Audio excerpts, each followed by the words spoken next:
Okay, so yeah, like let's get started, guys, without any further ado.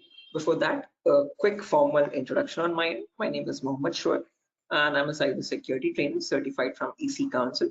EC Council is the leading organization for cybersecurity domain certifications. Okay, and the demo that we have today is on the first foundational course called Certified Ethical Hacking.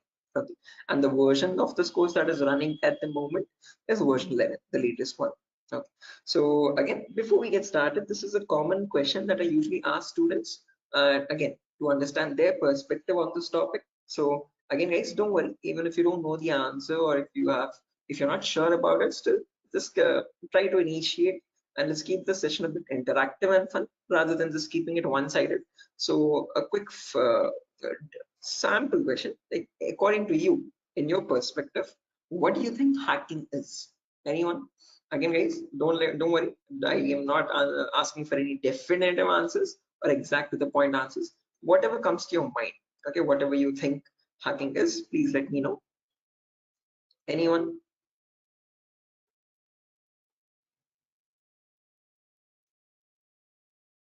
Try to breaking the system.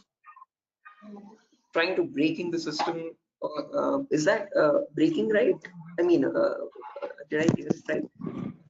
Break into To the system access is, Yes, try to to access your personal things like computer, mobile.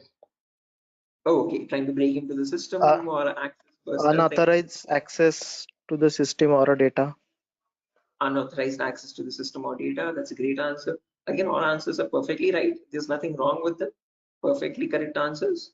Anything else, guys? Does anyone else want to add anything to it?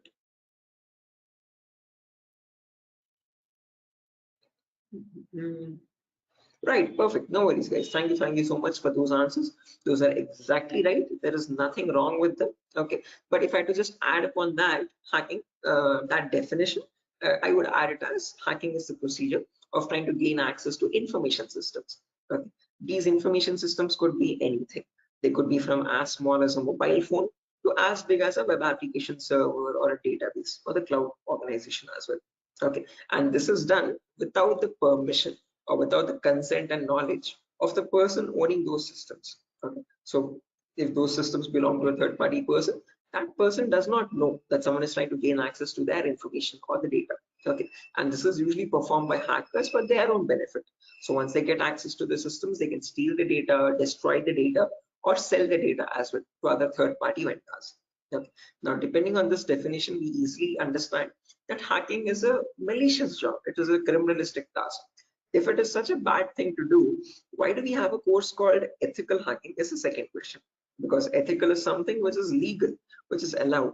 And how can it stand beside the word hacking, which is completely contradictory?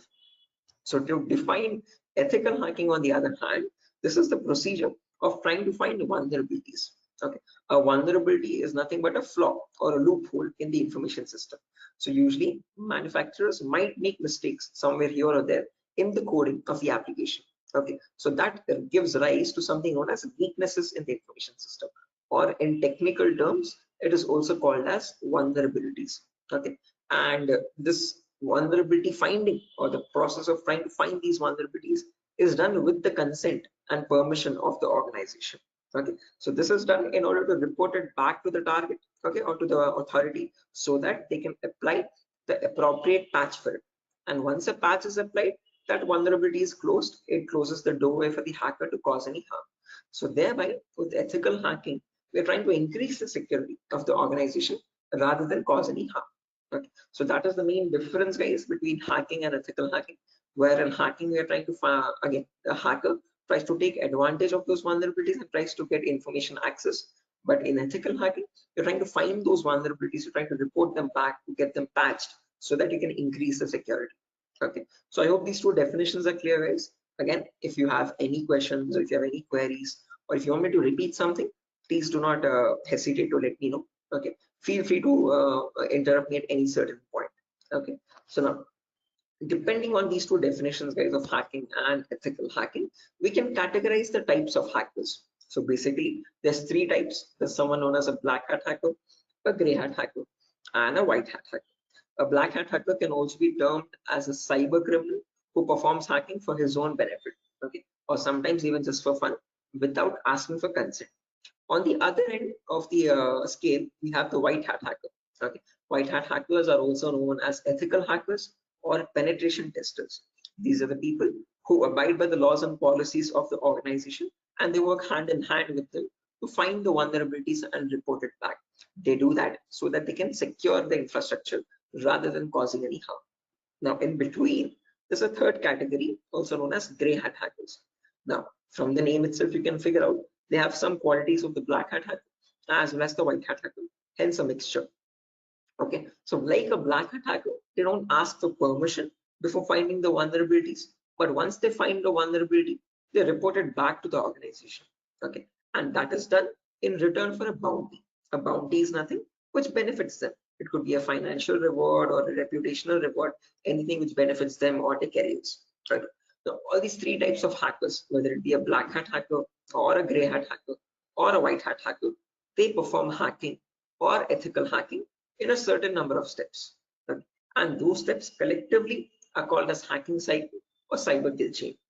Okay. Now let me list those steps out one by one so that you can have a clear picture of what the whole course is about, and then we'll briefly discuss about all of them. Okay, so you can ask your questions regarding those. Okay, so the first step that you perform in hacking cycle or cyber kill chain is known as information gathering. Now, certain organizations term this step in different names. They can also call it as reconnaissance or footprinting. Second step is known as scanning. It can also be referred to as enumeration. Third step is gaining access. Fourth step is maintaining access. And the last step is known as reporting or clearing traces. Now, the reason I've specifically mentioned or in the last step over here is because that is where it makes all the difference between the white hat hackers and black hat hackers. If you're a white hat hacker or an ethical hacker, you would perform the first 4 steps and then you would generate a report with all the vulnerabilities and the solutions for that and submit it to the organization. But if you're a black hat hacker, obviously you're not going to submit the vulnerabilities, but you're going to take advantage of them. You're going to attack the system, get access to the data, steal the data, and then remove all the evidences, which is nothing but clearing the traces or removing the footprints. Okay, so any questions or doubts, guys, up to this part before I proceed further into the technical part? Any queries or any confusion at the moment? Again, guys, I hope the audio and video is fine. Any issues with my audio or video? Okay. What is this enumeration, sir? Again, yeah, we'll be coming to that, guys. We'll discuss each of these steps one by one so you have a better understanding of what all of them are. Okay, at the moment, until now, here there are no questions, right? Because I guess there's some issues with the audio or video. Some people are exiting and rejoining again. Any issues, any technical issues with my audio or video at the moment? Okay, perfect. Sir, your voice is breaking. Oh, my voice is breaking. 1 second, guys.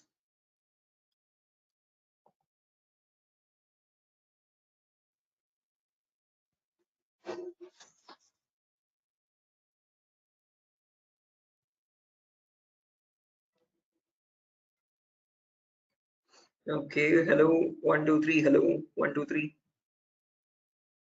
Now it is Guys, okay. it's okay, right? Right, perfect. Clear, sir. Right, let's proceed now, guys, and understand each of these steps one by one so you have a clear picture of what they are. So the first step is information gathering. Again, as the name itself suggests, this step involves the hacker or the ethical hacker to gather as much data as possible about your penetration testing target. Okay, and all this information is gained passively. What I mean by passively is that you get this information from other third-party sources rather than contacting the organization directly. Okay, so for example, if I have a target like Wipro.com, about Wipro.com, I'll start searching online for all the material for it, okay, all the data regarding Wipro.com servers. Okay, the main question is, what kind of data are we talking about over here? And this is the information that we require.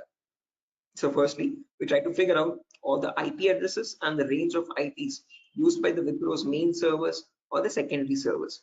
Then the who is records to understand who is hosting Wipro.com and since when has it been hosting itself. Then the DNS records to understand what information is stored in their DNS servers, domain name servers. Then employee details such as their contact numbers, their email addresses, their usernames and passwords which are leaked, and their home addresses if possible, and so on. So then the domains and the subdomains of Wipro's website, and the operating system information, like what OSs are being used by the servers that are linked with Wipro.com. Now trust me, this guys, that all this information is available online to be gathered. So if I show you a very basic example, let's say if I wanted to find the DNS records for Wipro's organization, all I have to do is go to the browser, and in the browser I can search for a website called DNS Dumpster. This website is available for free for anyone to access. You can click on the first link, and over here you can just search for Wipro.com, and you can click on search, and now this is going to fetch and give you all the information about the Wipro's DNS servers. So first things first, it tells you where the Wipro servers are being located on the geolocation map. So it tells us that there are 4 DNS servers for Wipro. As you can see, these are their host names, exact host names, and these are the exact public IPs. These IP addresses are very important for a hacker or an ethical hacker to proceed with the further steps of scanning and enumeration. Okay. After that, we can see that there's the host record telling us what are the Wipro servers IP addresses and the subdomains IP addresses. So this is the main Wipro.com server, which is being hosted on the IP 66.7.148.227. Again, this information is very relevant for a hacker or an ethical hacker to proceed further. Further down, you can also see it also gives us the complete network topology. So this is how Wipro servers are connected to one another, and we have the whole network topology with the host names and their IP addresses. Okay, so this is basically whole Wipro's organization main server data.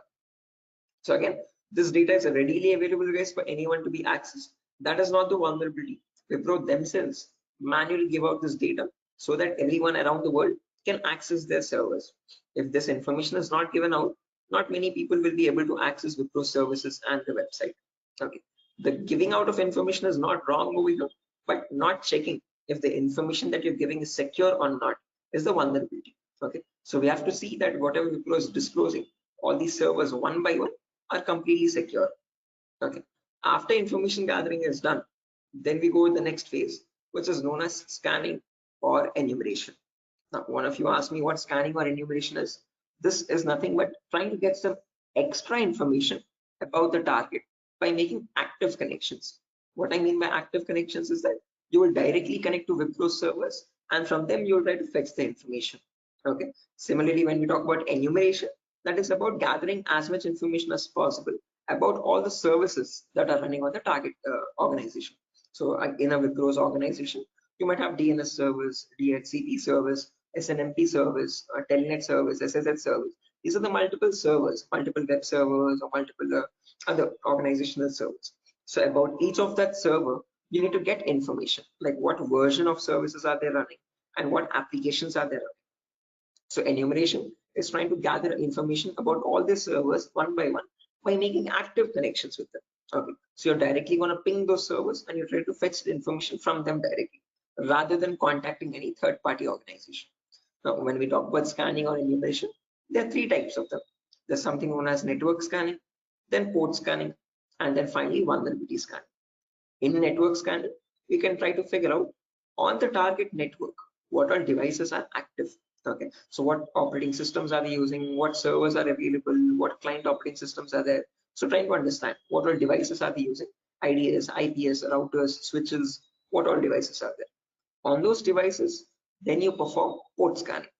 Port scanning is where you try to figure out what ports are open, and on those ports, what services are there running. Okay, what applications are there running. Then finally, you perform vulnerability scanning to figure out on those services, are there any vulnerabilities? Are there any weaknesses that you can attack on? So during this phase, we'll be using 2 important tools called Nmap and Nessus. So if I just search for enable Nessus over here, this is the tool that is used in organizations as well. So if I click on the first link, as you can see, this Nessus Professional. If I click on buy, it's around $4,000 for 1 year subscription. Okay, quite an expensive tool, and this is the same tool that is used in real-time scenarios. So we'll be working on the same tool in our classes as well. We'll try to understand how to use this tool and how to run or perform vulnerability scanning. The reason why I'm showing you all this is just to make you understand that we will be using real-time scenario tools. Okay, whatever is used in organizations at the moment, we are up to date with those tools. Okay, after if I show you example, as you can see, I have the Nessus installed on my system over here. I'll show you how you can install on your system as well, and you can see you can perform various types of scans, and once you scan a system, it shows all the vulnerabilities one by one, the critical vulnerabilities or medium vulnerabilities, information based vulnerabilities. Again, don't get too confused, guys. We'll again learn how to understand this report. What are these vulnerabilities? What are these different levels of vulnerabilities? We'll understand all that. Okay, but basically Nessus is a tool which can perform network scanning or port scanning and try to understand what vulnerabilities are there on each and every system. So this is an automated tool. We'll learn how to perform automated testing and get a report from it. Once you get a report, you need to perform manual testing also. Okay, and that is nothing but our next phase, which is gaining access. Okay, so this is a huge concept. It covers a vast variety of topics, guys. We'll discuss them one by one. Okay, so the first topic that we'll be learning in gaining access is system hacking. So in system hacking, we'll understand how we can crack or bypass a Windows operating system password. So if you have Windows 7 or Windows 8 or Windows 10 or Windows 11, does not matter. Okay, whatever operating system you have, how do we crack that operating system? How do we get the information about their passwords? If you are unable to get the passwords, how can we bypass authentication and get access to the internal files, is what we learn in system hacking. After that comes malware attacks. Malwares are nothing but, in short, malicious softwares. So we'll practically learn how to create each of these malwares, whether it be viruses or worms or trojans, spyware, whatever it be. We'll understand how malwares are generated and how we can protect our system from malwares. Or if there is a malware already installed, how can we detect that malware and prevent it from running further or causing any further harm. Okay, then there's a bonus topic called malware advanced. This is again not included in the CH curriculum. We have just added it as a bonus topic for students to have better understanding about malwares. In this, we'll be sharing the resources to understand how you can create your own malwares by using Python programming. So just in case if you know Python, well and good. If not, also not an issue. We'll be sharing the resources as extra material to understand. So if you are interested in malware development also, this is a very important bonus topic for you. After that comes network penetration testing. In this, we'll learn all the common network attacks. So in a network, you have multiple, again, devices, IDS, IPS, multiple different types of servers, like mail server or DNS servers, DHCP servers, SNMP servers, and so on. So we'll understand how to check for vulnerabilities on each of these servers. Along with that, we can perform a few attacks as well. Sniffing attack, man-in-the-middle attack, denial of service attack, or distributed denial of service attacks, DDoS, okay, and hacking Wi-Fi routers, trying to crack the password of Wi-Fi routers and getting access to those routers. All this comes under network penetration testing, okay, all the common attacks that we can perform in a local network. After that comes social engineering, where we learn how hackers create fake websites, okay, whether it be facebook.com, instagram.com, twitter.com, or flipkart.com. How are hackers creating fake login pages, and from those fake login pages, how are they getting the passwords, credentials? So we learn what phishing attacks are, what are the other social engineering attacks through which hackers manipulate victims into getting their passwords. Okay, so we'll learn all that, and we'll also understand how to prevent these attacks, how to distinguish between a fake page and an original page, and so. After that, we have web application pen testing. In this, we learn all the common vulnerabilities that exist on websites. So again, websites also have some weaknesses, okay, on which attackers can exploit and try to get access to the internal web server data or the internal database data, and so on. So to list out a few, there's vulnerabilities such as SQL injection, cross-site scripting, broken authentication, file upload vulnerability. Now, might sound very technical, guys, but these are the weaknesses using which hackers can get access to your information, to your passwords and usernames. Okay. After that, finally comes hacking mobile phones, where we learn how we can hack an Android phone and get access to that Android phone remotely. After gaining access is done, then we have maintaining access and maintaining access, reporting and clearing traces, where we learn how we can maintain persistent connections. So if the target is restarting his system or shutting it down and starting after a very long time, How do we get access to that data? How do we still stay connected to the victim machine? Is what we learn in maintaining access. After that comes reporting of recurring traces, where I'll show you how you can generate a report and submit to your client or submit to your organization, or how do you remove the evidences. So this course is designed in such a way where we learn both the perspectives of a black hat hacker as well as a white hat hacker. Okay. And it's designed in a completely practical way, no theoretical nonsense. Every day we'll have a class for 1 hour where the first 20 minutes we'll discuss the theoretical part, understanding what that attack is or how to prevent that attack. And then the remaining 40 minutes we'll discuss the practical part of it, okay, with real-time scenario tools. To list out a few tools, we'll be using this tool such as Nessus, we'll be using Nmap, we'll be using Burpsuit, we'll be using the whole main Kali operating system, okay, which I have over here, as you can see. Okay. Before that, let me show the course content as well, guys, very quickly. So yeah, this is over here, the course content for the whole course. Okay, and the course is for a duration of 35 days, where we learn from the very basics itself. So most of the students ask this as a question, like, sir, are there any prerequisites? Do we need to learn something else separately? No, this course is designed in such a way where even a 10th standard student can come and learn the course for, without any trouble. Okay, because all the prerequisites are included in the course itself. So before we dive into the advanced concepts, there's a few prerequisites which we will cover. The first few introductory classes. First things first, we learn about networking basics. We learn what IP addresses are, what are IPv4 addresses, what are IPv6 addresses, what is a DNS server, what is DHCP server, all the important protocols, what is TCP protocol, what is UDP protocol. We'll discuss all that in networking basics. Then we'll jump into virtualization. Okay, virtualization, because as you can see over here, I'm running my Windows 11 operating system. On top of this, I'm running my Kali OS. Kali is a Linux-based operating system. Okay, and we need to install this. The reason being, this comes pre-installed with all the penetration testing tools. So for information gathering, web application attacks, password attack, Wi-Fi attack, all these tools are available in Kali Linux. These are not available for you in Windows. So that is why we need to understand how to install this Kali operating system. Okay, and for that we need a tool such as VMware. VMware is a virtualization software. This allows you to install multiple operating systems on the same machine. So I have my Kali OS, I have my Windows 7 OS. All of these are running on my Windows 11 operating system, as you can see. Okay, so on my Windows 11, I can run my Kali Windows 7, whatnot, as many operating systems as I want. After that is done, then we learn basic Linux and Windows commands, because as I've mentioned, we'll be using Kali Linux. So we need to know how to operate that OS. Okay, so we'll understand what the basic Kali commands are. We'll get familiar or comfortable with the Linux environment, and then we'll dive into the advanced concepts. Okay, so there's a few extra concepts there mentioned as well, as you can see over here: cryptography, reverse engineering, IoT, cloud security. These are not mentioned in the presentation for us, but these are all the topics that we'll be covering. Okay, the whole course duration is around 1 month, guys, 30 to 35 days, and we'll have a class from Monday to Friday onwards for every day for 1 hour. Okay, and the timings will be same. We'll have timings at 8 p.m. Every class will be recorded, and you'll be getting the recordings as well online, which we will have permanent access to. So just in case if you're missing out any class, you can access the recordings whenever you want. Okay, if needed, we can take backup classes as well on Saturdays and Sundays, just in case if there's a lot of absence. Okay, so yeah, that's that, guys. A quick introduction on what the course is and how long the duration of the course is. If you have any questions, you can shoot at me right now. Please let me know, guys. Any queries? Anything that you want me to repeat or so? Hey, can you hear me?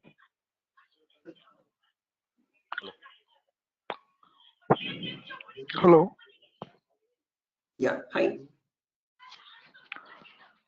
Sir, why we use that websites that you show before this PPT? Sorry, Yogesh, I didn't get your question. Can you please repeat? Sir, we as you said that we use some websites for ethical hacking. So that website that you opened before this PPT, I'm asking about that Yeah, website. the DNS dumpster website, as you can see. This is for information gathering, trying to gather information about any certain client.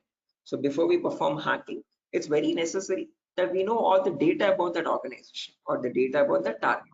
So in order to get that data, we have to visit these third-party websites. Okay, Sometimes your organization might not give you that data sufficient for us. Okay.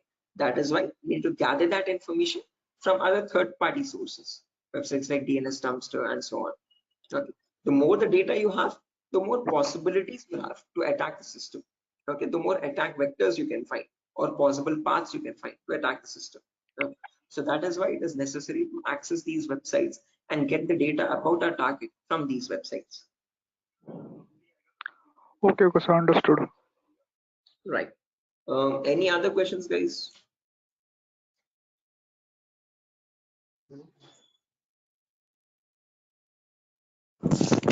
Sir, which type of penetration testing we are going to learn here? Again, CEH is a very comprehensive course, guys. We're not going to be going into any advanced level penetration testing, but we will learn all the kinds of, whether it be web application pen testing or network penetration testing or system hacking or Android pen testing. We'll be covering the basics of all of them. This is a course designed for people who are completely new to cybersecurity, and we can't leave out any endpoint. So we need to understand how to perform network security testing. We need to perform web security testing, Android security testing as well, and Windows or Linux security testing as well. So we'll be learning all of them one by one. Okay, we'll be covering each and every endpoint that is left, as you can see over here in the course content. Okay, but as I've mentioned, we won't be going in depth of all of them. We'll learn how to check for security vulnerabilities, basic vulnerabilities, and how to remediate them, how to remove those vulnerabilities. Okay, if you want to learn about any advanced after CEX is done, then you can go with advanced courses such as web application pen testing for bug bounty. This course is specifically designed only for website security testing. So in this, we'll be going with OWASP top 10. Okay, this is an organization which gives you the list of necessary vulnerabilities that you have to test for, and this course only focuses on web applications, nothing else. Okay, so after CEX is done, then you can choose a specific domain, and depending on your interest, you can choose your specialization. Okay, whether it be website security or Android security or network security or cloud security and so on. So Okay, sir. Thank you. right. Any other questions, guys? No, sir. Right. Okay. After So course completion, certification provided. yes, if anyone is interested in writing the CEH certification as well, we provide support for that also. There's complete pass guarantee. So I usually handle the certifications myself. So if you're planning on writing a So this is certification, job guarantee. this is what? Sorry. Job guarantees. Sorry, I didn't get you guys. Can you please repeat that? Hello. After this course, his job is. He's asking Oh a yeah, placement assistance. job assistance. Again, guys, at Durgasoft, we're not going to be providing any confirm guarantee that we'll be placing you in an organization, but we'll be sharing your resume once you forward it to our consultancies. Okay. So in the price of 8,000 rupees, we are only including the course content with the course completion certificate. And if you're planning on writing a certification, we will give you certification support as well. Okay. So at that price of 8,000 rupees, we are not in contact with the complete job placement facility, but we do have few consultancies where we can give you your resumes too. Okay, once you're done with the resume preparation, I'll be helping you out in understanding how to create a resume as well, depending on a cybersecurity profile. I'll be also sharing the common interview questions, and I have a few references as well to whom I can forward your resumes. Okay, and again, we will be giving you the interview calls, and you can start attending interviews over there. Okay, again, it depends on your skill set and your practice on how well you do the interview. So we don't guarantee anything, but we will definitely show you where you can start applying. If it's necessary, I can just give you one source now itself.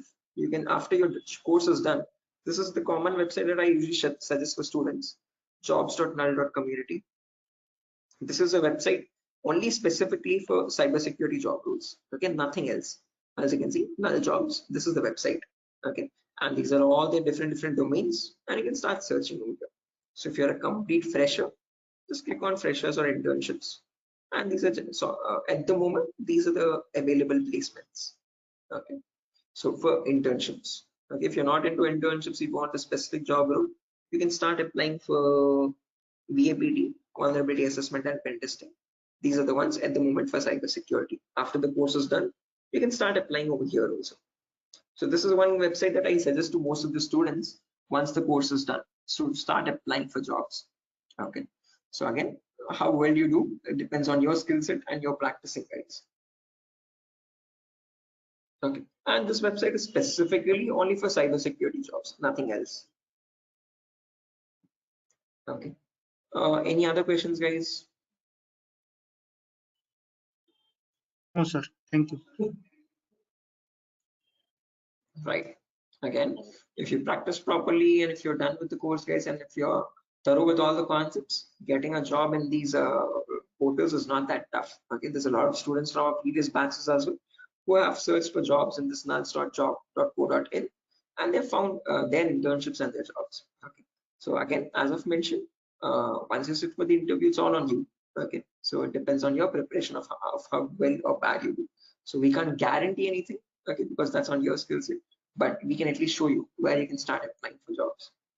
Okay, so yeah, that's that, guys. Nothing further for our session today.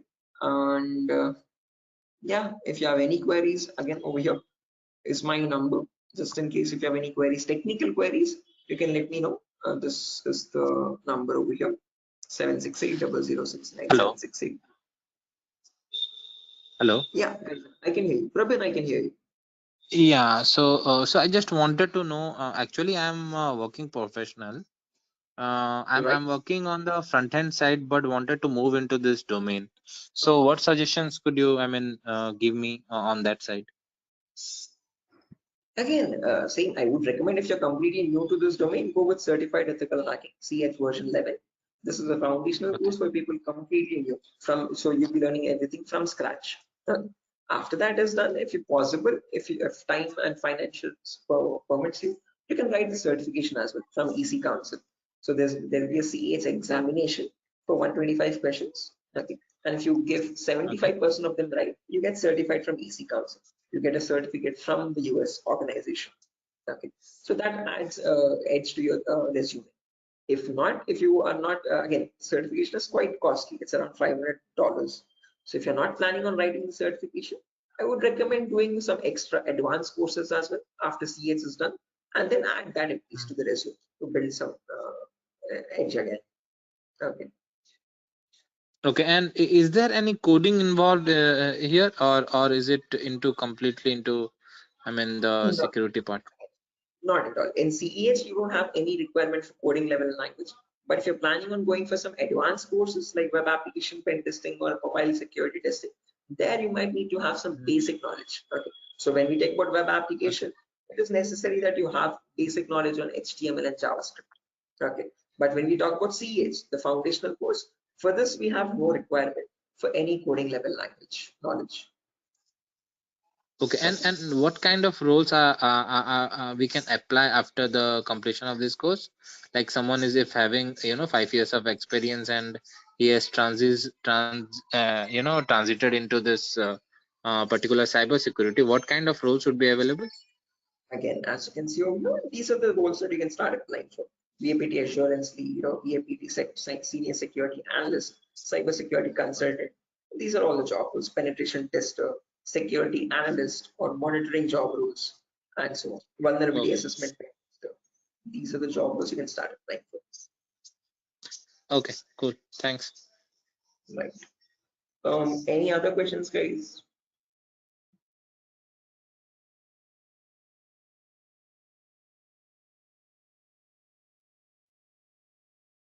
Right.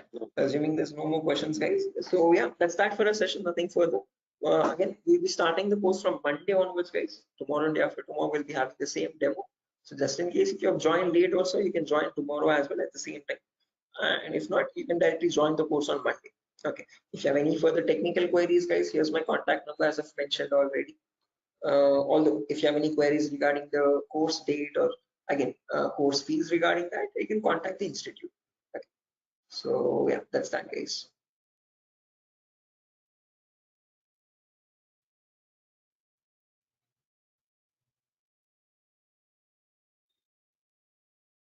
Sure.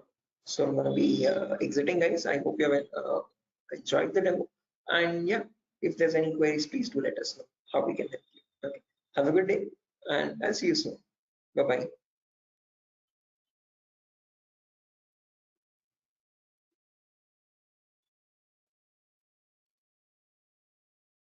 Thank you, guys. Thank you.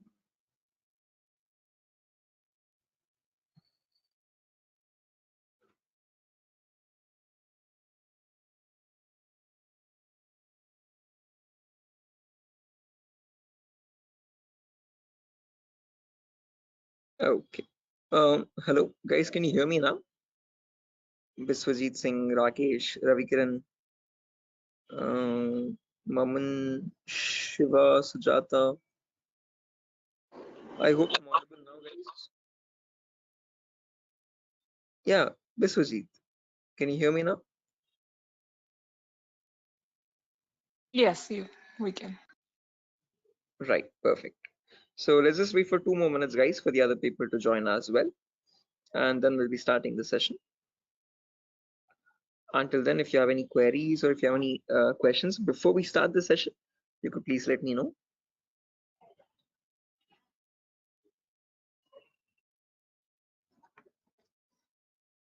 So, Yes, I excuse can me, hear sir. you.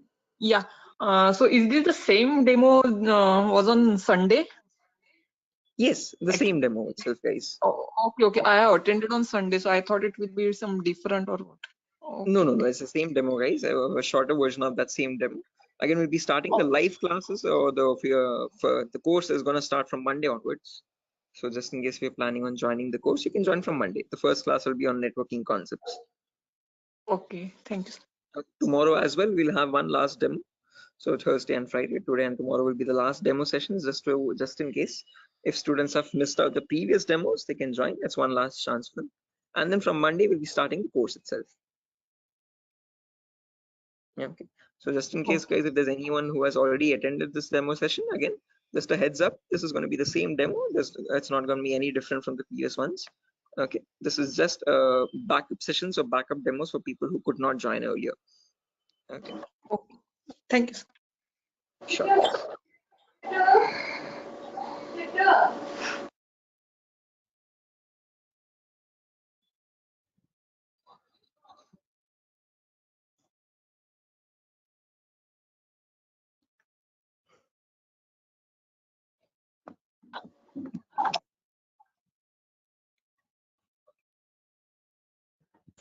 Sir, it means I can directly join on Monday because yesterday I was also present. Yeah, sure, guys. Again, as I've mentioned, it's the same demo. It's not gonna be any different. So this is only for people who are completely new to it, who have not attended the previous demo sessions. So if you have already attended the demo session, guys, you can join back on Monday itself directly. Okay, and the timing will be same at 8 p.m. Same time, 8 o'clock in the night. Okay, thank you. Sure. Okay, guys, so let's get started without any further ado. Before I get started, a quick formal introduction on my end. My name is Mohammed Shoaib. I'm a cybersecurity trainer certified from EC Council. EC Council is the leading organization for cybersecurity domain certifications. Okay, and one of the courses that it provides for people who are completely new to this domain is Certified Ethical Hacking version 11. This is the latest version of the course that is running at the moment, and this is a course designed in such a way for people who are completely new to this domain. So if you have no knowledge about what cybersecurity is or what hacking or ethical hacking is, this is the course to get started with. Okay. So before I proceed further, this is a common question that I usually ask all the students just to understand their perspective on this topic. So again, guys, let's keep the session a bit interactive and fun. So my first question to you is to understand what your perspective is on hacking. So again, not asking for exact definitive answers, guys, but just to understand your view on it. Okay, so whatever comes to your mind, please do let me know. In your terms, what do you think hacking is? Anyone? There's Biswajit, there's Maman, Rakesh, who else? Shafiuddin, Shiva. Hello, Yeah, Biswajit, I can hear you. sir. Actually, according to me, hacking means to hack the information of organization or any Okay, systems. right. Yeah, hacking information or getting access to the information of organization systems. That's a good answer, Biswajit. Anyone else, guys, who wants to add anything to that? That's a perfectly right answer. There's nothing wrong in it at all. Perfectly all right. Any other additions to that, guys? Anyone who wants to append anything to that answer?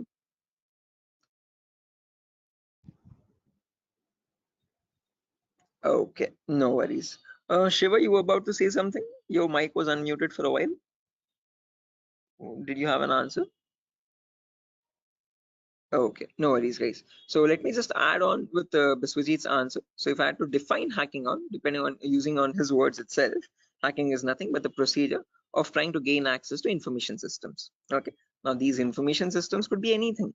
They could be as small as a mobile phone to as big as a database or a web application server or cloud organization itself.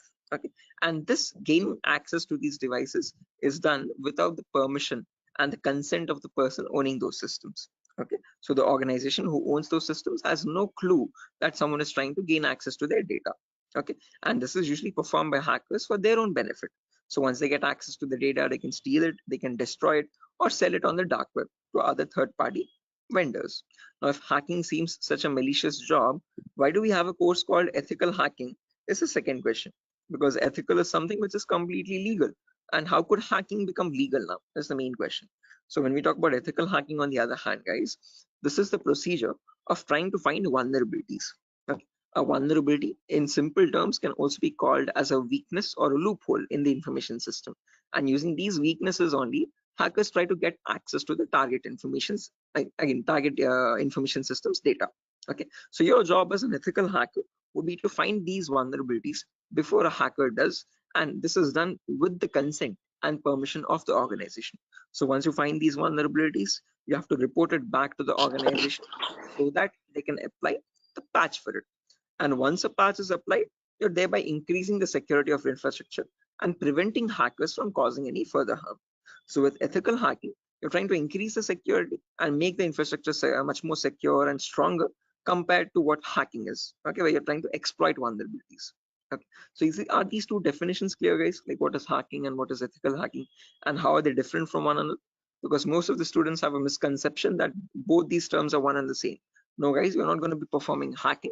We'll be learning ethical hacking in the course. Okay, we won't be exploiting the vulnerabilities, but we'll see how to search for them, how to find them in an organization's systems, and how to report them back to the organization. Okay, so that we can prevent hacking from happening. Now, depending on these two terms, guys, we can categorize the different types of hackers as well.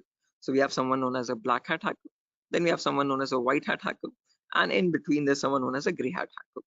Okay, so firstly, the first category is black hat hackers. These people are also commonly referred to as cyber criminals. Okay, these are people who perform hacking for their own benefit, and they do this by asking no consent at all. On the other end of the spectrum, we have the white hat hackers, who are also termed as ethical hackers or penetration testers. Now, these people perform ethical hacking, or in simple terms, penetration testing, to find all the vulnerabilities in the organization. And they do this by asking for consent and by following all the laws and policies set by the organization. So they do not cross any line, they do not perform exploitation of any vulnerabilities, they only work to increase the security of the organization. Now, in between white hat hackers and black hat hackers, there's someone else known as a gray hat hacker. Now, as the name itself suggests, these people have both the qualities of black hat as well as a white hat hacker. Like a black hat hacker, they don't ask for permission before finding the vulnerabilities. But once they do, once they find the vulnerability, like a white hat hacker, they report it back to the organization. Okay, they don't take advantage of it, they don't exploit it and try to attack the system, but they report it back so that they can help the organization. But it's a give and take relationship, so it's a there's kind of a bargain over here. Okay, the catch is that these gray hat hackers ask for a bounty in return. Okay, a bounty is anything which benefits them, so they could ask for some prize reward, or they could ask for some reputational reward, anything which benefits their career and profile. Okay, and that is why in simple terms they are also known as bug bounty hunters. They find bugs in return for a bounty. Okay, so they are hunting for bugs. Okay, now all these three types of hackers, whether we take black hat hackers, gray hat hackers, or white hat hackers, they perform hacking or ethical hacking in a certain number of steps. Okay, and they follow a procedure, a systematic procedure. That systematic procedure is known in simple terms as hacking cycle or cyber kill chain. Okay, various organizations categorize these steps into various numbers, but if I had to summarize it up, there are 5 important steps in hacking cycle or cyber kill chain. Whether you take a black hat hacker, or a white hat hacker or any kind of a hacker, he needs to follow the same procedures as well. Okay. Now let me list them out first, and then we'll discuss in detail about each of them, so you have a clear picture of what the whole course is about. Okay. So the first step is known as information gathering. It can sometimes also be referred to as reconnaissance or footprinting. So they are one and the same term, guys. Don't get confused. Various organizations use various terminologies, but whether you hear information gathering or reconnaissance or footprinting, all the three terms are one and the same. After that, you have scanning, which can also be referred to as enumeration. Then you have gaining access. Then you have maintaining access. And then finally, there's reporting or clearing traces. Now, the reason why I've mentioned or over here in the last step in capitals is because to make it a note to understand that this is the only step where you have a difference between black hat hackers and white hat hackers. Now, whether you're any kind of a hacker, whether it be black, white, or gray, the first four procedures are to be followed mandatorily. So you have to follow those first four procedures in the same order. After that, in the end, what changes is the last thing that you do. Okay, if you're a white hat hacker, you would definitely report all the vulnerabilities that you have found with the remediations, with the solutions to remove those vulnerabilities. If you're a black hat hacker, definitely you're not going to be giving any solutions, and obviously you won't be reporting it, but you will try to remove all the evidences. So whatever harm you have caused, whatever data you have stolen, you might leave some footprints here and there. Okay, so that is why it's very necessary that you remove or clear those footprints so that you cannot be traced out and you stay anonymous. So that is known as clearing traces in simple terms. And in our course, we'll be learning both the perspectives, how we can generate a report and submit to the organization, or how hackers clear the traces and remove all the evidences. Okay. Now, let's briefly discuss about each of these one by one, guys, so you have a better idea on the whole course. But before that, any questions, guys, for anyone? Again, please feel free to interrupt me at any certain point. Do not hesitate to ask a question. Please Hello, let me know. Yeah, Biswajit, I can hear you.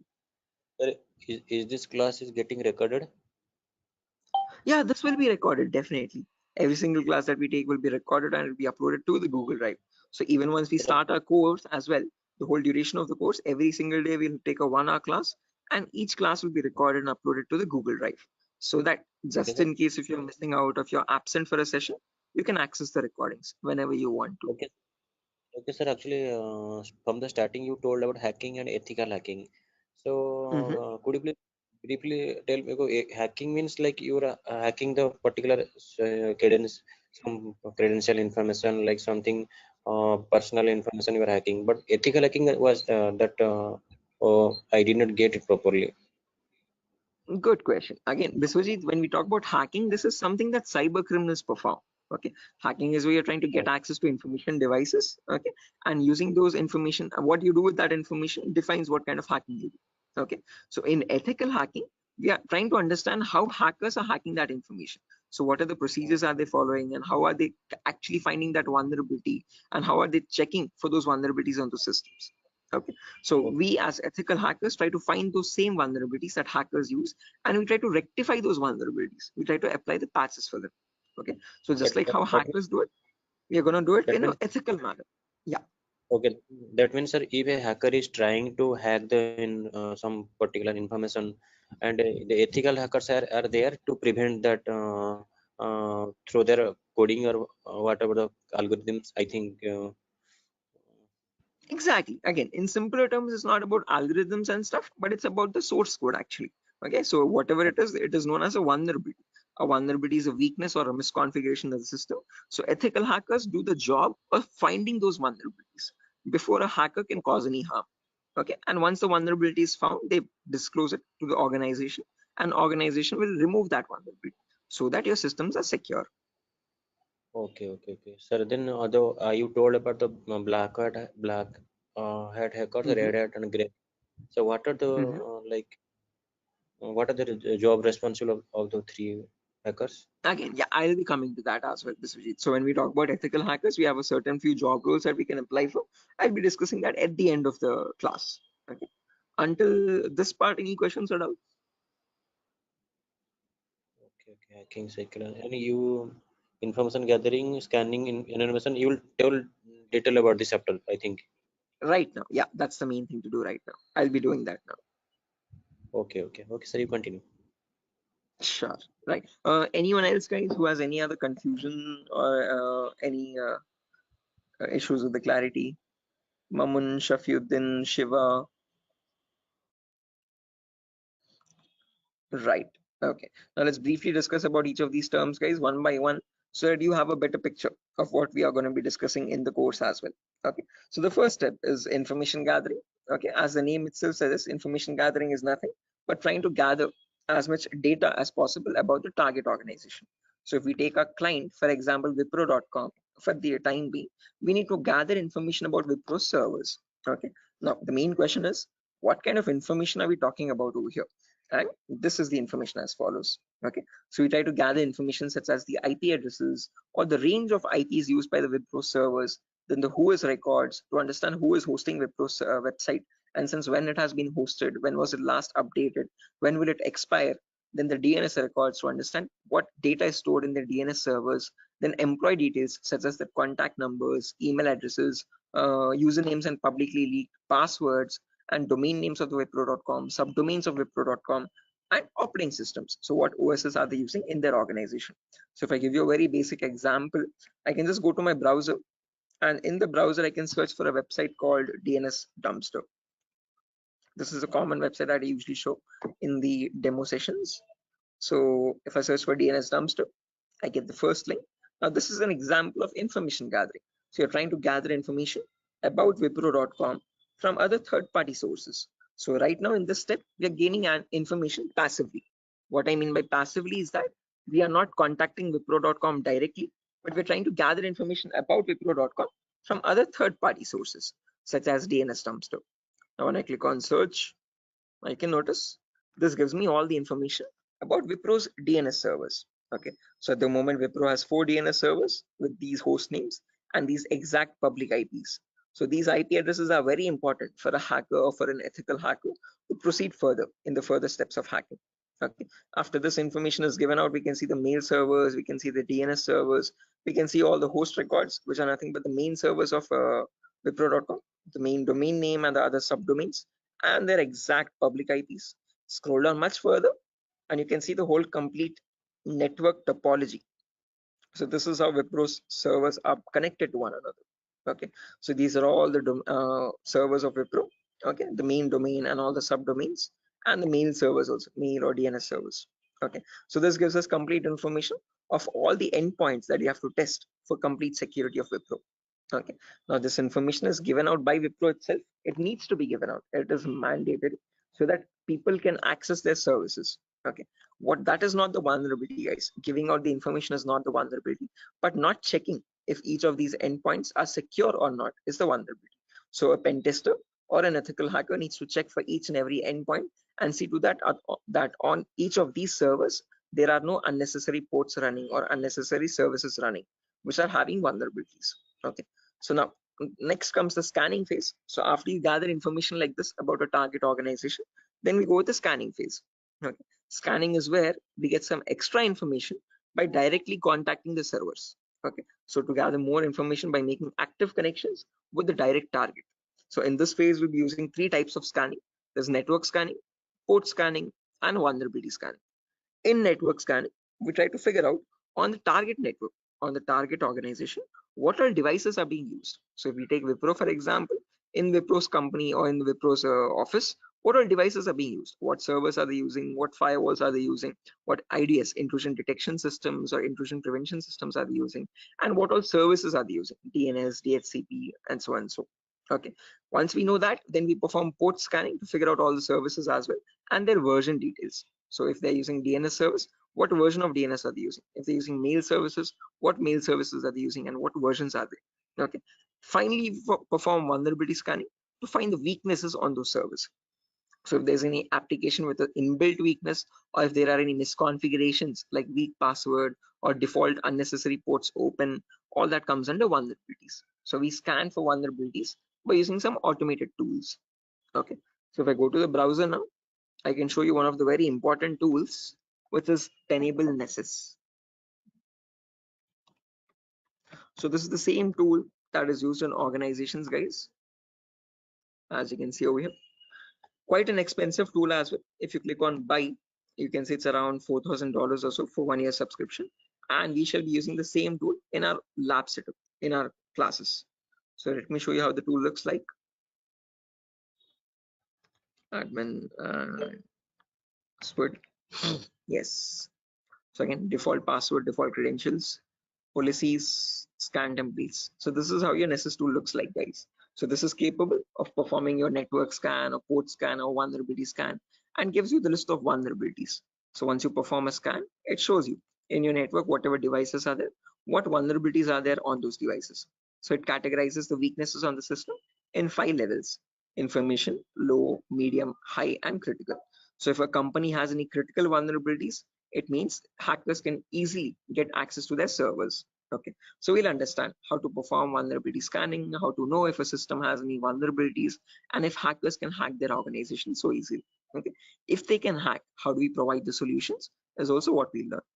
Okay, after scanning is done, then we go with the next phase, which is gaining access. Now this is a huge concept, guys, covers a lot of variety of topics, and these are the topics as follows.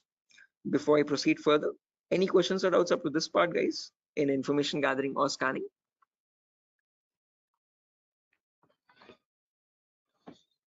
Biswajit, Mamun, Shafiuddin, Shiva,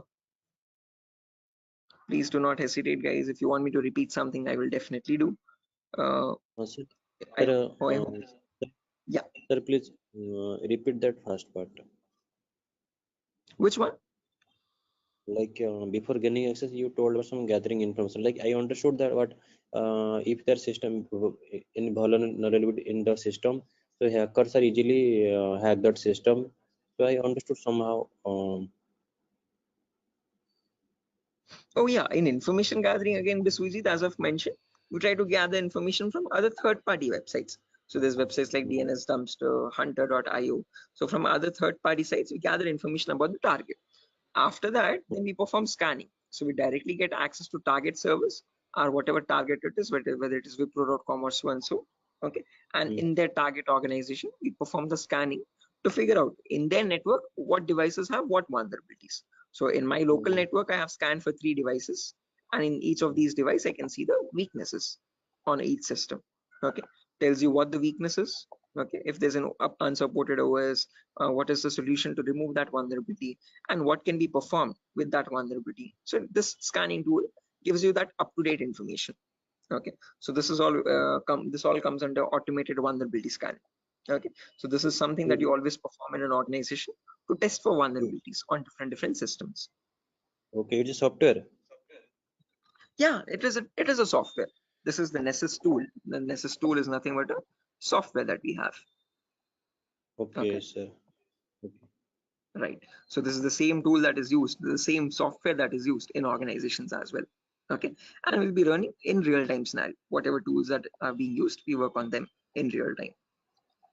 Okay. Okay. So yeah, now proceeding further, after all this is done, then we go with the gaining access phase. This is where we try to perform various kinds of attacks to get access to the systems.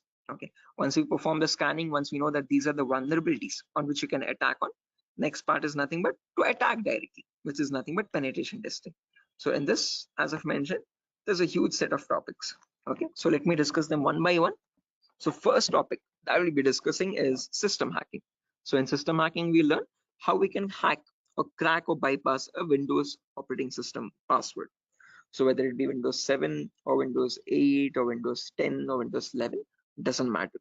How do we crack or how do we bypass the password is what we learn in system hacking. So if your system is password protected, how can you crack and understand what the password is in clear text? Or if you're unable to crack it, if it is too tough to crack, how can you bypass that password and still get access to the internal files is what we learn in system hacking. After that comes malware attacks. Malwares in simple terms are nothing but malicious softwares, and we'll practically know how to create each of these malwares. So people think that viruses are on the only malicious software is available on internet, but that's a misconception. We have multiple malicious softwares. We have viruses, we have worms, trojans, backdoors, spyware, rootkit, whatnot. There's tons and tons of malwares, and there's thousands and thousands of malwares added every single day.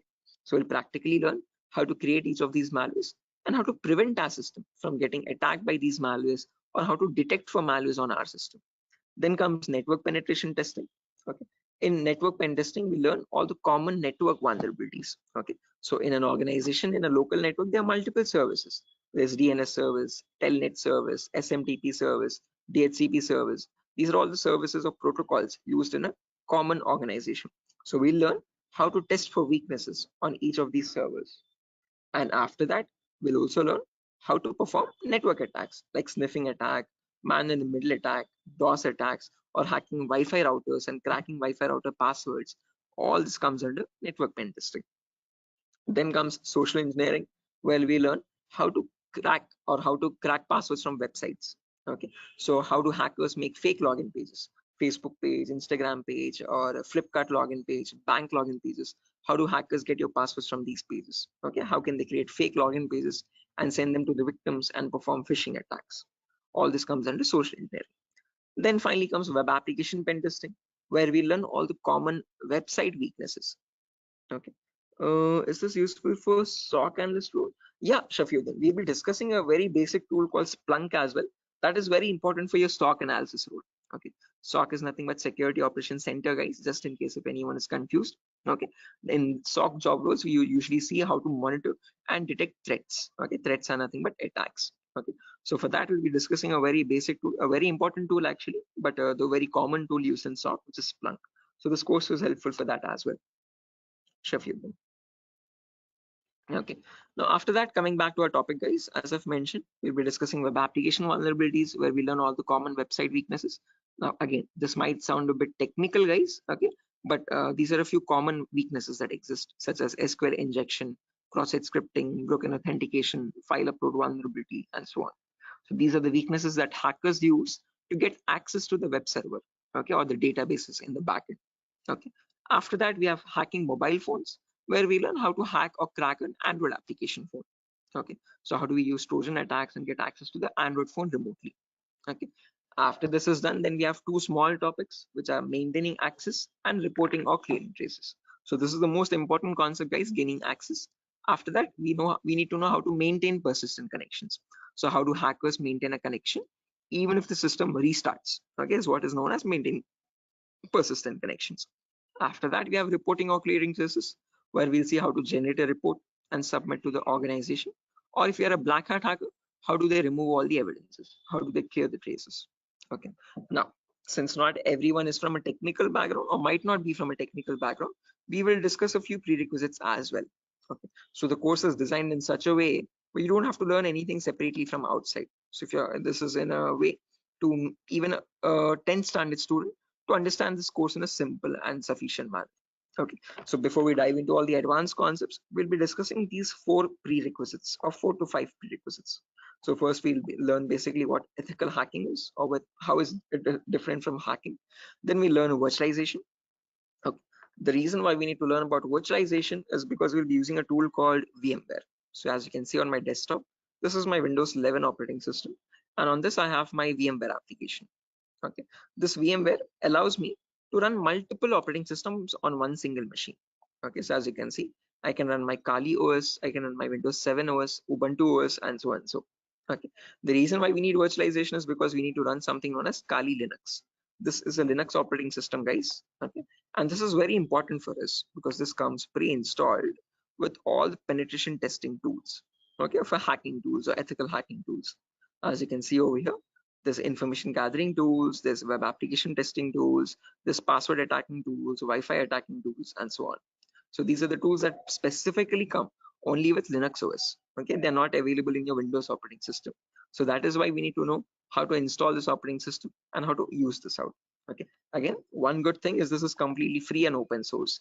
Anyone can download this operating system from the official website kali.org. Kali.org. Okay, so how to download this and how to install this is what we learn in the virtualization class. After that is done, then we will go with basic Linux and Windows commands. So as I've mentioned, Kali is a Linux OS. So we need to understand how to use a Linux operating system. What are the basic commands in Linux and how is it different from Windows operating system? After that, we learn basic Windows server configuration, how to configure a DNS server, how to configure a web server in Linux, in Windows OS. Okay, and after all that is done, then we go with the important concepts. Okay, information gathering, scanning, enumeration, then gaining access, maintaining access, all that comes after that. Okay, so until these concepts are done, then you'll be ready for all the advanced concepts. So this is designed in such a way where you don't have to learn anything separately from anywhere else.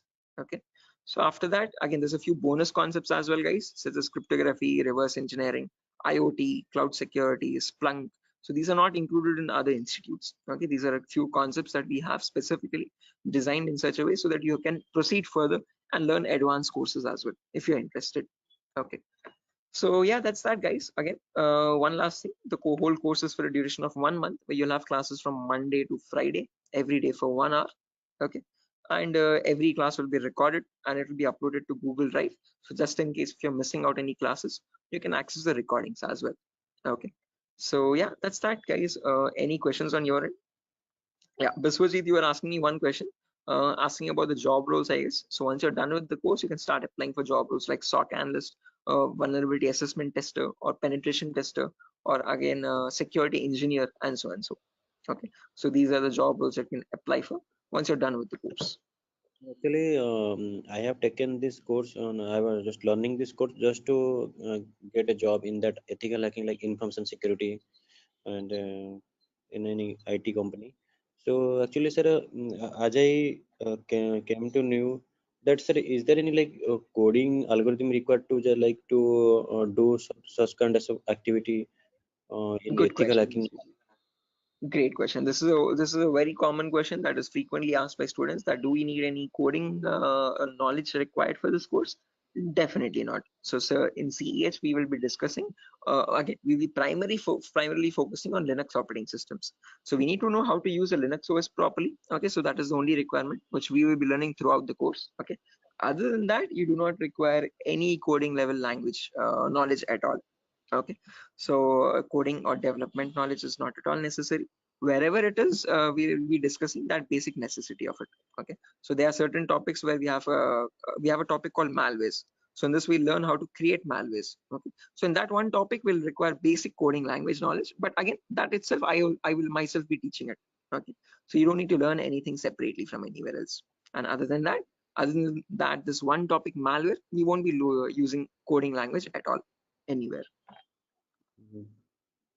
So, Ajay, so actually, I am doing job in Linux support, like technical support. That's great. This is going to be a lot easier for you then. Mm. So actually, that's why I want to change my career, change my like next job into information security on the doing ethical hacking courses. Yes, I one more thing that, sir, is it necessary to get the certification on ethical hacking, like you have done something Right. Again, it gives an edge, Biswajit. It's better to have a certification. If you're not going with certification, I would recommend you learn a few extra courses as well. Okay. After certified ethical hacking is done, then go with one advanced course, one specialization course like network security or web application security or so and so. So that will add you some much more value to your certification. Okay. So into your resume actually. Okay. So it's better to have certification, but if you're not having certification, just to increase or broaden your skill set, learn an extra course after CH in cybersecurity itself. Okay, there's many streams. Okay, we provide web application security as well, testing. So you can join this course as well, just in case if you're not doing a certification. Okay. okay. So after that, web application security is another course. Yes. Okay. Okay, sir. In this syllabus, sir, what we will learn totally overall, what we learn, how much we can work in a company. Again, as I've mentioned, CH is the foundational course, so you'll be learning about all the endpoints. So you won't be focusing on one of them, but all the comprehensively all endpoints. So we'll learn network security also, we'll learn wireless security also, we'll learn Windows and Linux hacking also, we'll learn Android security also, and we'll learn web application security also. But in CH, one thing is you are going to be like a jack of all trades, master of none. So you're not going in deep, you're not specializing in any one of the fields, you're learning about all the fields. After that, you can choose one specialization and you can focus on that. You can either go towards web security or cloud security or network security. Depends on your interest. Okay. Understood, sir. Right. Then that will the final and long-term career. Long term, yes. Okay. To get started first, usually in cybersecurity, you usually get monitoring job roles for a few months. Okay. After that, Okay. then you can go into deeper course. Mamun, are you going to teach all security courses? Yeah, I'm the same tutor, Mamun. So after CEs is done, if you're planning on going with cloud security or web application security, we provide those as well. At the moment, mobile and network is not included, but just in case, since there's a huge boom, there's a huge requirement for web application. So that also I provide. Okay. Okay, sir. You can go with 1 year experience, Shafiq, not more than that with CEH. But if you like add a few more courses after that, like after CH, if you do web application and also, you can add a couple years experience, like 2 or 3 years of experience as well. Okay, because you need to know more tools with such years, that huge years of experience. They will ask you what tools you have worked on. Okay, so it's better you have a few knowledge on those tools. So with more